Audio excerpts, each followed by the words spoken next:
So, over the summer, we had our first call for a cutout. And in the process of that cutout, I had an anxiety attack. So, my husband, myself, our 5 kids, we went to this lady's house who called for bee removal. And while I thought I could handle it, when I went underneath the house, which is where we found the bees to be underneath the dining room floor, we went underneath the house. I drug all the things that we needed to go underneath the house and put the bees in. And the problem with it is that we didn't have a bee bag. So we were completely just gonna cut it, band it, put it in the hive, the combs. We were gonna do all that and then just close it up, drag it out, take it home. Well, my husband ended up having to go underneath the house and do about half of it. I went under there, and as soon as I went underneath the house, they started charging me, and I managed to get a sting in February this year. Checking on the hive, I was actually putting DE on the bottom tray. I was in the process of dumping it out and refreshing it. And I wasn't wearing a veil or any kind of protection because I had, I'd gotten used to the bees. I had a great set of bees, and they were all, calm and everything. So I didn't feel the need to wear any kind of protection. Well, this particular day, I was pushing the tray back into the bottom of the hive. It scraped against the mesh bottom. We have the screen bottom boards, and they decided, one of them particularly, to get pissed off, and I was in the process of actually taking a picture of a plant that I had never seen before on the ground, about 10 feet from the hive, and one charged me. And she pretty much chased me a good 300 feet before she got stuck in my hair, and she stung me on the scalp. Probably right up in there somewhere. Probably right there. It burned a little. It never swelled up. It never itched. But it was just the initial chasing me, aggressive behavior, and being stung. It triggered me. It triggered anxiety and PTSD, and I don't say that lightly. Honestly, you might see a smile on my face, but it literally, if a fly would fly past my head, I would freak out. I got to the point where I was wearing hats outside. I kept my hair in ponytails. I barely went outside. I actually stayed in the house. And I don't go down to the bees without protection anymore. The issue was when I was under the house, it wasn't the fact of them charging me. I mean, that was some of it. But it was the fact that I was in an enclosed space and I couldn't get out. It was dark. So I couldn't see where the bees were actually going. Anytime I had a light on, they came straight for the light. I didn't have a red light. And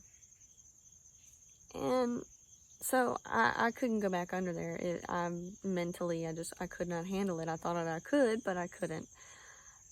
We weren't expecting it to be underneath the house anyways.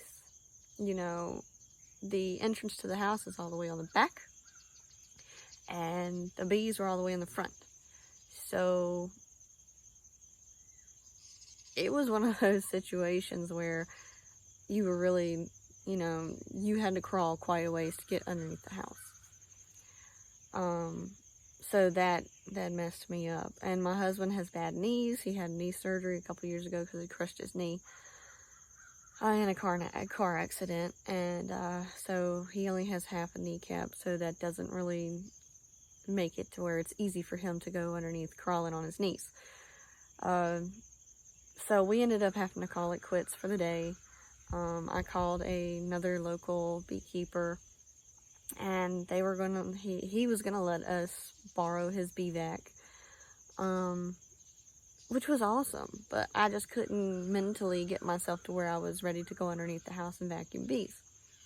So he went under there and he did it, and he ended up giving us the bees and let us still borrow the bee vac, which was amazing because I didn't know that there were still so many nice people out there. I've been so confined, and with all this ugliness that's been going on in the world the last couple of years, I've been kind of shut in, and I haven't been able to deal with a lot of it. So it was nice to know that there was someone out there willing to, take care of other people like that. And so we got the colony home. The wax was way too fresh. They were probably within 3 weeks old. And obviously probably a new swarm, because there wasn't a lot of brood, but there was some brood. It was mostly honey, so it was a lot that I just could not use. I closed them up probably for an hour or so, maybe, well, no, not even that. Probably about an hour. We got them into the hive at the house. It was dark. We did have a red light then. We used that, and they didn't seem to particularly care that we were messing with them at night, but we got them in the box, we dumped them in, and we closed it up. We left a small space about that big. We just taped the front and left that much big, and I left them all night like that. I didn't keep them in. I should have. That was failure number 2. So pretty much a good majority of the hive died.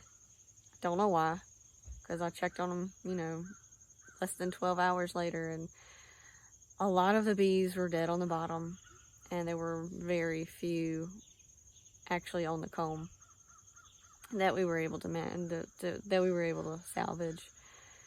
I don't know if the bees left or if most of the bees died within the vacuum. We didn't vacuum, the other beekeeper did, and I wasn't under there to see it, so I don't know if it was just too much for the bees, too stressful for the bees, or if the bees were already weak and sick. So they collapsed. Within 3 days, it was riddled with hive beetles and hive beetle larvae, and I just had to feed that to the chickens. I just pretty much threw all the frames in with the chickens. So that was our first swarm catch, cut out, whatever you want to call it, and it was an utter failure. Though, even with my anxiety, I still want to do it again. It was exciting and fun and stressful, but I did still enjoy it. I really liked it. And here, the next part of the video, you'll see exactly what I was doing. So he showed up at the house, and this is what it looks like. The homeowner had great stuff, the sides and all kinds of places, tried to euthanize the bees previously. We opened it up, thought that maybe they were in the wall, but it turns out they were in the floor of the dining room. So we go underneath the house, we pull out insulation, and we find a decent sized hive. They couldn't have been there for any more than 3 weeks, probably. The comb was very soft, very yellow, and very fresh.